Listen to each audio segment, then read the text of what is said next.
Hi நண்பர்களே, வணக்கம். வெற்றிகரமாக ஒரு யோகியின் சுயசரிதம் 11வது எபிசோடு முடிஞ்சு 12வது எபிசோடுக்கு வந்திருக்கோம். இந்த எபிசோடில் புதிய அத்தியாயம் ஆரம்பிக்கிறோம். அத்தியாயம் 4. தலைப்பு பார்த்தீங்கன்னா, என் தடைப்பட்ட இமய பயணம். யோகானந்தருடைய தடைப்பட்ட இமய பயணம், அதுதான் நம்ம இன்னைக்கு பார்க்க போகிறோம். அதுக்கு முன்னாடி நம்ம சேனலை சப்ஸ்கிரைப் பண்ணலன்னா சப்ஸ்கிரைப் பண்ணிக்கோங்க. கருத்துக்களை கமெண்ட்ல தெரிவிங்க. வீடியோக்குள்ள போகலாம். ஏதாவது ஒரு சிறு சாக்கு சொல்லிவிட்டு உன் வகுப்பறையை விட்டு வெளியேறு. ஒரு குதிரை வண்டியை அமர்த்திக்கொள். என் வீட்டில் உள்ள யாரும் உன்னை பார்க்க முடியாதவாறு சந்தில் நின்றுகொள். இமயமலைக்கு என்னுடன் வருவதற்கு திட்டமிட்டிருந்த என் உயர்நிலை பள்ளி நண்பனான அமர் மித்தருக்கு நான் இறுதியாக கொடுத்திருந்த குறிப்புகள் இவை. நண்பனுக்கு ஐடியா கொடுத்திருக்காரு, எப்படி நம்ம போலாம் அப்படின்னு சொல்லிட்டு. சரி, ரைட், ஓகே. நாங்கள் ஓடி போவதற்கு அடுத்த நாளை தேர்ந்தெடுத்திருந்தோம். என் தமையன் ஆனந்தா என் மீது எப்பொழுதும் ஒரு கண் வைத்திருந்தபடியால் முன்னெச்சரிக்கைகள் தேவையாக இருந்தன. என் மனதில் தப்பியோடும் எண்ணம் மேலோங்கியவாறு இருக்கிறது என்று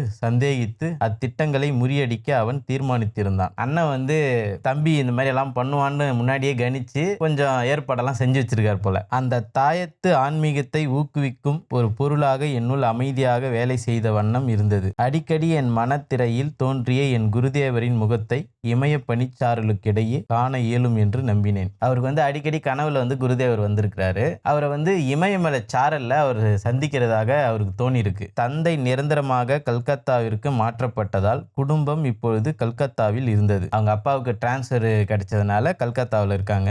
இந்திய பரம்பரை குடும்ப வழக்கப்படி ஆனந்தா தன் மனைவியை எங்கள் வீட்டில் வசிப்பதற்கு அழைத்து வந்திருந்தான். ஸோ நம்ம இந்திய முறைப்படி பார்த்தீங்கன்னா, கல்யாணம் ஆச்சுன்னா பெண் தாய் வீட்டிலேருந்து கட்டின கணவன் வீட்டில் தான் இருப்பாங்க. அதை தான் அவர் சொல்கிறாரு. அங்கு ஒரு சிறு அறையில் நான் தினசரி தியானத்தில் ஈடுபட்டும் இறைவனை தேடுவதற்கு என் மனதை பக்குவப்படுத்தி கொண்டும் இருந்தேன். நினைவில் என்றும் நிற்கக்கூடிய அந்த அடுத்த நாள் காலை அபசகுனமாக மழையுடன் தொடங்கியது. அமருடைய வண்டி சக்கரங்களில் சத்தத்தை தெருவில் கேட்டதுமே அவசரமாக நான் ஒரு கம்பளி, ஒரு ஜதை செருப்புகள், 1-2 அரை கச்சைகள், ஒரு ஜபமாலை, லாகிரி மாசாயரிடம் படம் மற்றும் பகவத்கீதையின் ஒரு பிரதி, இவைகளை ஒரு மூட்டையாக கட்டி 3வது மாடியிலிருந்து என் அறையின் ஜன்னல் வழியாக வீசி எறிந்தேன். நான் வேகமாக படிகளில் இறங்கி வாசலில் மீன் வாங்கி கொண்டிருந்த என் சித்தப்பாவை தாண்டி சென்றேன். என்ன பரபரப்பு! அவரது பார்வை என் மீது சந்தேகத்துடன் சுழன்றது. இவர் ஓடி போலாங்கிற ஐடியாவோட பையெல்லாம் தூக்கி போட்டு அவசரமா வாசலை கிராஸ் பண்ணும்போது அவங்க சித்தப்பா என்ன இப்படி ஓடிக்கிட்டு இருக்கான்னு பாக்குறாரு. நான் அவரை நோக்கி எதையும் காட்டிக்கொள்ளாத புன்னகை ஒன்றை வீசிவிட்டு சந்தை நோக்கி நடந்தேன். என் மூட்டையை திரும்ப எடுத்துக்கொண்டு சதித்திட்டத்திற்குரிய எச்சரிக்கையுடன் நான் அமருடன் சேர்ந்து கொண்டேன். நாங்கள் வியாபார மையமாகிய சாந்தினி சவுக்கை நோக்கி வண்டியில் விரைந்தோம். ஆங்கில உடைகளை வாங்குவதற்காக பல மாதங்களாகவே சிற்றுண்டிக்காக கிடைத்த எங்கள் பணத்தை நாங்கள் சேமித்து வைத்திருந்தோம். சாமர்த்தியமான என் அண்ணன் சுலபமாக துப்பறியும் வேலையை செய்து விடுவான் என தெரிந்து கொண்டு ஐரோப்பிய உடைகளை அணிந்து அவனை ஏமாற்றிவிட நினைத்தோம். அண்ணனுக்கு இந்த ட்ரெஸ்ல போனா தெரிஞ்சிடும் சொல்லிட்டு, அதாவது சீம துணி, கோட் ஷூட்டு, அந்த மாதிரியான ட்ரெஸ்ஸுகளை, பேண்ட் ஷர்ட் எல்லாம் வாங்கலாம் அப்படின்னு சொல்லி ஐடியா பண்ணி இவங்க ஒரு திட்டம் தீட்டி வச்சிருந்திருக்காங்க. அதை தான் இங்க யோகானந்தர் குறிப்பிடுறாரு. ரயில் நிலையத்திற்கு போகும் வழியில் ஜத்திந்தா என நான் அழைக்கும் என் ஒன்றுவிட்ட சகோதரன் ஜோதின் கோஷிற்காக நின்றோம். பார்ட்னர்ஷிப், இன்னொருத்தரை வேற இதுல சேர்ந்துக்கிறதுக்காக ஐடியா பண்ணியிருக்கிறாரு. அவங்களுடைய ஒன்றுவிட்ட சித்தப்பா பையனா யாரோ ஒருத்தர், கசின் அப்படின்னு நினைக்கிறேன். இமயத்திற்கு சென்று ஆர்வத்துடன் குருவை தேடுவதில் புதிதாக மனமாற்றம் பெற்றவன் இவன். நாங்கள் தயாராக வைத்திருந்த புதிய உடைகளை அவன் அணிந்து கொண்டான். நன்கு உருமாறி விட்டதாக நாங்கள் நம்பினோம். ஓர் ஆழ்ந்த வெற்றி உணர்வு எங்கள் இதயங்களை ஆட்கொண்டன. ட்ரெஸ் எல்லாம் வாங்கி எல்லாரும் ட்ரெஸ் எல்லாம் மாற்றிக்கினதுக்கு அப்புறம் அவங்க மார்வேஸ்ட்டை போட்ட மாதிரி ஒரு ஃபீல் அவங்களுக்கு. இனி நம்மளை யாரும் கண்டுபிடிக்க முடியாதரா அப்படின்னு சொல்லிட்டு. இப்பொழுது நமக்கு வேண்டுவதெல்லாம் கித்தான் காலணிகள் தான். நான் ரப்பர் காலணிகள் விற்கும் கடையை நோக்கி என் தோழர்களை அழைத்து சென்றேன். இப்புனித பயணத்தில் மிருகங்களை கொல்வதால் மட்டுமே கிடைக்கும் தோலினால் செய்யப்பட்ட எந்த பொருளும் வேண்டாம். நான் பகவத்கீதையின் மேல் இருந்த தோல் அட்டையையும் ஆங்கிலேய நாட்டில் செய்யப்பட்ட என் தொப்பியில் தோல் பட்டிகளையும் எடுத்தெறிய வழியில் நின்றேன். நம்ம போறது ஆன்மீக பயணம், அதனால தோல்ல செஞ்சது, எந்த உயிரையும் கொண்டு அந்த தோல்ல செஞ்ச பொருள் எதுவுமே நம்ம எடுத்துட்டு போக கூடாது அப்படின்னு சொல்லிட்டு யோகானந்தர் நினைச்சிருக்காரு. 12 12 வயசு இல்லையா, அப்படிதான் நினைப்பார். ரயில் நிலையத்தில் நாங்கள் பர்த்வானுக்கு பயணச்சீட்டு ஒரு யோகியின் சுயசரிதம் வாங்கினோம். அங்கிருந்து இமயத்தின் அடிவாரத்தில் உள்ள ஹரித்வாருக்கு வண்டி மாறுவதாக திட்டமிட்டிருந்தோம். எங்களைப் போலவே புகைவண்டியும் ஓட ஆரம்பித்தது. பிறகு என் பிரமாதமான எதிர்பார்ப்புகள் சிலவற்றை பற்றி கூறினேன். பயணச்சீட்டு அங்கிருந்து இமயத்தின் அடிவாரத்தில் உள்ள ஹரித்வாருக்கு வண்டி மாறுவதாக திட்டமிட்டிருந்தோம். ஹரித்வார் வரைக்கும் போறாங்க, ஹரித்வார்லேருந்து வேற ட்ரெயின் ஏறுறாங்க. அதுதான் அவங்களோட திட்டம். எங்களைப் போலவே புகைவண்டியும் ஓட ஆரம்பித்த பிறகு என் பிரமாதமான எதிர்பார்ப்புகள் சிலவற்றை பற்றி கூறினேன். அவர் என்ன எக்ஸ்பெக்ட் பண்றாருன்றதை பத்தி அவர் சொல்றாரு. சற்றே நினைத்து பாருங்கள். நான் உணர்ச்சியுடன் கூறினேன். குருமார்களால் நாம் உபதேசிக்கப்படுவோம். பேரண்ட உணர்வின் பரவச நிலையை நாம் அனுபவிப்போம். இமயமலையின் காட்டு விலங்குகள் நம் அருகில் சாதுவாக வந்து நிற்கும் அளவிற்கும் நம் உடலில் காந்த சக்தி பெருகும்.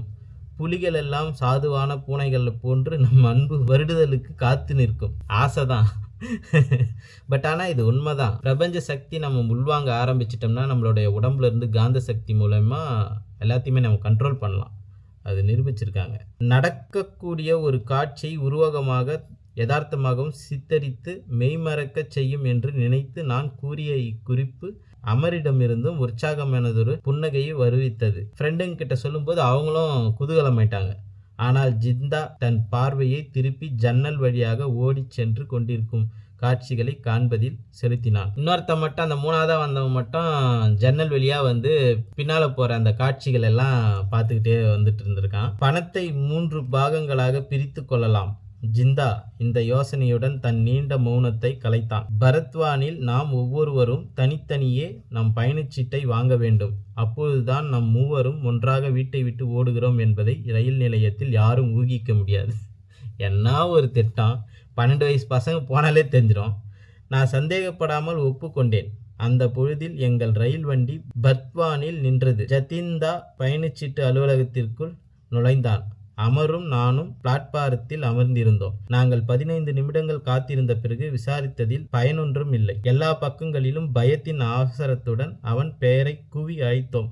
ஆனால் அவனோ அச்சிறிய நிலையத்தை சுற்றியிருந்த முன்பின் தெரியாத இருண்ட சூழலில் மறைந்து விட்டிருந்தான். டிக்கெட் வாங்க போனவன காணோம். நான் முழுமையாக சோர்ந்து அதிர்ச்சியால் ஒரு விதமான உணர்வு மறுத்து போன நிலையில் இருந்தேன். இந்த மனச்சொர்வு தரும் சம்பவத்திற்கு இறைவன் ஏன் சம்மதித்தார்? நான் மிக கவனத்துடன் ஏற்பாடு செய்த இறைவனை தேடும் என் முதல் அன்பு பயணம் கொடூரமாக பாழ்படுத்தப்பட்டது. அவரோட ஃபர்ஸ்ட் டிராவலிங்கே வந்து இப்படி அபசகனமா முடிஞ்சிருச்சே அப்படின்னு நினைச்சிருப்பார் போல. ஆம், நாம் வீடு திரும்ப வேண்டும். நான் ஒரு குழந்தையை போல அழுது கொண்டிருந்தேன்.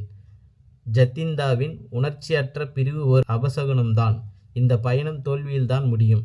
இறைவனிடம் உனக்கு உள்ள அன்பு இவ்வளவுதானா?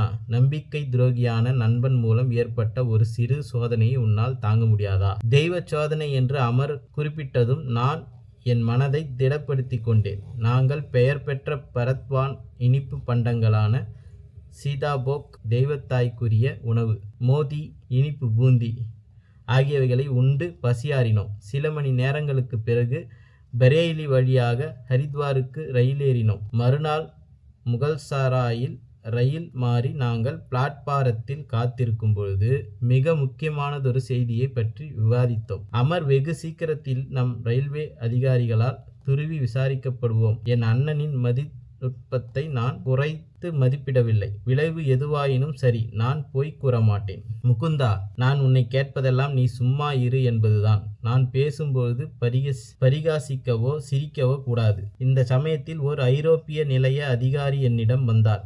அவர் தன் கையில் ஒரு தந்தியை வைத்துக்கொண்டு அசைத்ததும் நான் அதில் உள்ள செய்தியை உடனே கிரகித்து கொண்டேன். நீ கோபித்து கொண்டு வீட்டை விட்டு ஓடி வந்து விட்டாயா? தந்தி அவருக்கு தான் வந்திருக்குது. இல்லையே. அவருடைய கேள்வி அமைந்த விதத்தினால் தீர்மானமாக பதில் கூற வழி கிடைத்தது. எனக்கு மிக்க மகிழ்ச்சி. என்னுடைய முறையில்லாத நடத்தைக்கு என் கோபமும் காரணமல்ல, ஆன்மீக வேட்கை தான் காரணம் என்பதை நான் அறிவேன். பிறகு அந்த அதிகாரி அமர் பக்கம் திரும்பினார். அவ்விருவர்களுக்கிடையே தொடர்ந்து சாமர்த்தியமான உரையாடல்களை கேட்டு சிரிக்காமல் ஏற்கனவே செய்து கொண்ட ஆலோசனையின்படி என்னை கட்டுப்படுத்திக் கொள்வது மிகவும் கடினமாகிவிட்டது. 3வது பையன் எங்கே? அவர் தன் குரலில் முழு அதிகாரத்தையும் செலுத்தி பேசினார். சொல், உண்மையே சொல். என்ன மேட்டர்னா, இவங்க 3 பேர் வந்தாங்க, ஒருத்தன் காணோம். 2 பேர் தான் இருக்காங்க. அதுவும் ரிட்டர்ன் ட்ரெயின் ஏறிட்டானுங்க இவனுங்க ஊருக்கு. அந்த அதிகாரி இந்த அதிக பிரசங்கித்தனமான பதிலை கேட்டு கொஞ்சம் சங்கடமடைந்து தெரிந்து அவர் வேறு விதமாக தன் தாக்குதலை தொடுத்தார். உன் பெயர் என்ன? அதுக்கு முன்னாடி ஒரு செய்தி இருக்குது. ஐயா, நீங்கள் மூக்கு கண்ணாடி அணிந்திருப்பதை காண்கிறேன். இங்கே நாங்கள் இருவர்தான் என்பது உங்களுக்கு தெரியவில்லையா? அமர் துடுக்காய் புன்முறுவல் செய்தான்.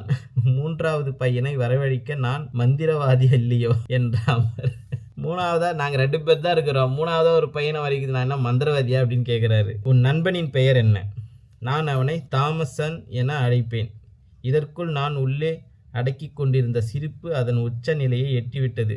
தெய்வாதீனமாக அப்போது புறப்படுவதற்குரிய வண்டியின் ஆரன் சத்தம் கேட்கவே நான் சொல்லிக்கொள்ளாமல் ரயிலை நோக்கி ஓடினேன். அமர் அந்த அதிகாரியுடன் பின்தொடர்ந்து வந்தான்.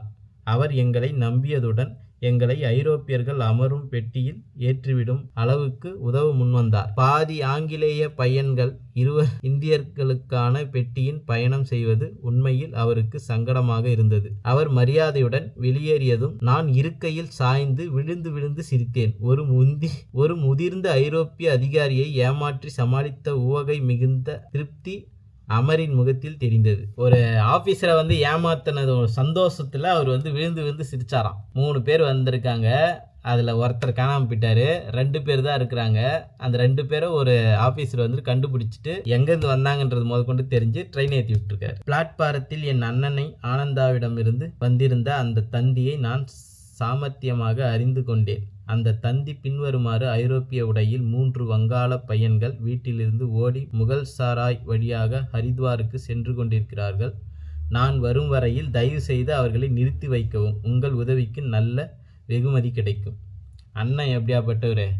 3 பசங்க வராங்க, அந்த வழியாக தான் போயிட்டுருக்காங்க. ஏன்னா அப்போல்லாம் ட்ரெயின்லாம் அதிகமாக கிடையாது, சில ட்ரெயின் தான் இருந்துச்சு. அந்த ட்ரெயினில் யார் போகிறா யார் வரான்றது ஆஃபீஸர்களுக்கு நல்லாவே தெரியும். புதுசாக யாராவது வந்தாங்கன்னா கரெக்டாக கண்டுபிடிச்சிடுவாங்க எந்த பெட்டியில். ஏன்னா பெட்டிகள் அப்போ கம்மி. அமர், உன் குறிப்புகளுடன் கூடிய ரயில் அட்டவணையை வீட்டில் வைக்க வேண்டாம் என்று நான் உனக்கு கூறியிருந்தேனே.